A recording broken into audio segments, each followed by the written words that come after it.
Salut les amis, j'espère que vous allez bien. Les amis, je vais donner mon point de vue par rapport à ce que la jeune petite sœur traverse depuis au moins 10 jours.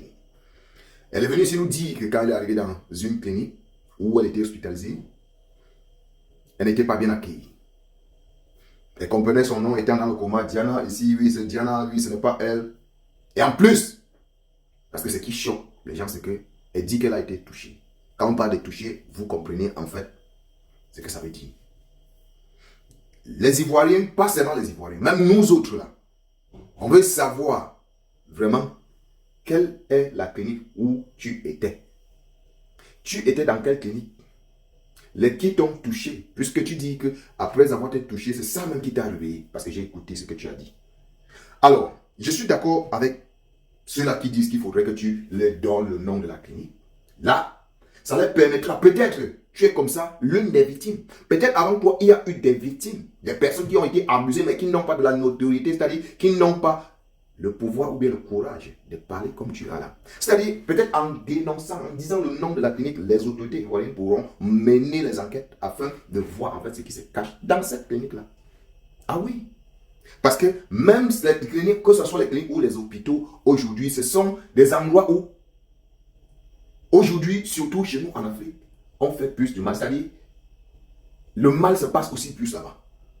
Est-ce qu'on se comprend? Ah oui. Alors, le problème n'est pas que eux, ils ne t'ont pas accueilli normalement. Ce n'est pas ça. Ce n'est pas ça, en fait, ce que nous voulons savoir. Parce que, même ici, il y a parfois certains clients, tu arrives, on ne t'accueille pas. C'est-à-dire, non, normalement, tu vois un peu. Mais, ce qui nous intéresse, c'est de nous dire vraiment quelle est la clinique dans laquelle tu t'es trouvé. Là, ça va permettre aux Ivoiriens de mieux mener les enquêtes. Ça pourra sauver peut-être des vies. Bon, si tu as parlé pour parler, ou je ne sais pas, parce que ici sur Internet, les gens disent des choses que, voilà, tu te poses la question parfois que, bon, est-ce que ce qu'ils disent est vrai? Parfois, tu te trouves que tout ce qu'ils ont dit, c'est le mensonge. Donc, pour ma part, je suis d'accord avec tous ceux-là qui disent que donne-nous le nom de la clinique. Ils veulent juste savoir le nom de la clinique. C'est de ça qu'il s'agit. Voilà. Ce que je vais encore augmenter en disant à notre jeune sœur, Diana Bouli, c'est que, je crois que c'était la semaine dernière, ou bien c'était le début de cette semaine-ci, il y a une vidéo où il y a un Ivoirien qui a fait une vidéo parce qu'il était mécontent du fait qu'un Togolais a fait une vidéo en te prononçant. Et toi, et deux Ivoiriens, deux jeunes vidéomans ivoiriens ont fait une vidéo en parlant aussi de ça, mais sans prononcer ton nom. Mais tu les as menacés en disant que tu vas les porter plainte. Et ça a beaucoup fâché. Et j'ai compris le gars, pourquoi? Parce que non, les jeunes n'ont pas prononcé ton nom. Bon, avant de commencer à porter plainte aux jeunes petits Ivoiriens qui ont fait la vidéo, commence par le début, c'est-à-dire le Togolais qui est sorti avec ton nom en disant que tu as, voilà, que tu as Nam, et pas comme ça, tu es Kamé, tu comprends, que tu as Mougou avec le Togolais, avec le mari d'une Togolaise. Tu vois un peu, tu devais commencer par lui, pas lui laisser venir chercher les Ivoiriens. Bon, pour finir en conclusion, ce que je vais dire, c'est que quoi, ma jeune sœur Diana Bouli, quand tu quittais du Cameroun, tu n'as pas killé quelqu'un au pays. Je ne sais, peut-être, je ne sais pas, je ne suis pas en train de boire ton caddie ou bien tout.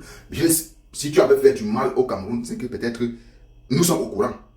Tu vois un peu. Donc ce que je vais te dire, c'est que à partir du moment où peut-être tu sens que ta place n'est plus en Côte d'Ivoire, porte tes mêmes deux pieds, tu rentres au Cameroun dans ta terre natale. C'est de ça qu'il s'agit. Je ne crois pas que si tu rentres, qui va te refuser de rentrer au Cameroun? Non, qui va te refuser de rentrer au Cameroun? Si ça ne va pas, parce que quand il y a eu la canne en Côte d'Ivoire, c'était Diana Bouli. Les gens, quand on les avait choisis tout et tout, tu sais que ton nom a fait. Ce n'était pas sucré, ton nom n'avait pas le goût dans la bouche de beaucoup. Voilà encore le nom. On est encore sorti la semaine passée sur toi parce que tu as dit que tu vas porter plainte sur deux Ivoiriens. Cette fois-ci, l'hôpital qui t'a accueilli, il y a eu des touchements, ceci, ça. Donc, c'est déjà un peu de trop. Donc, moi, le conseil que je te donnerais en tant que ton jeune frère, c'est que si ça ne va pas, tu n'as pas qu'il aime quelqu'un au pays. Tu n'as pas déjà quelqu'un dans ton pays. Tu portes tes pieds, tu pars au Cameroun. Tu pars même dans la maison familiale, tu vis, tu fais ta petite vie là-bas. Est-ce que tu as compris? Et si tu n'as pas compris, force. Et je vais te dire qu'on ne force pas. Dans cette vie-ci, là où, c'est-à-dire, tu peux être mal à l'aise dehors. Tu peux être sorti de la maison, tu arrives, tu trouves des difficultés. Mais là où tu mets ta tête, ça doit être ainsi que il doit avoir la paix là-bas. Mais si tu commences à ne plus te sentir à l'aise en Côte d'Ivoire, rentre chez toi au Cameroun. C'est de ça qu'il s'agit. Les amis, partagez la vidéo, dites-moi bien sûr ce que vous pensez en commentaire. C'était encore Zéphirin.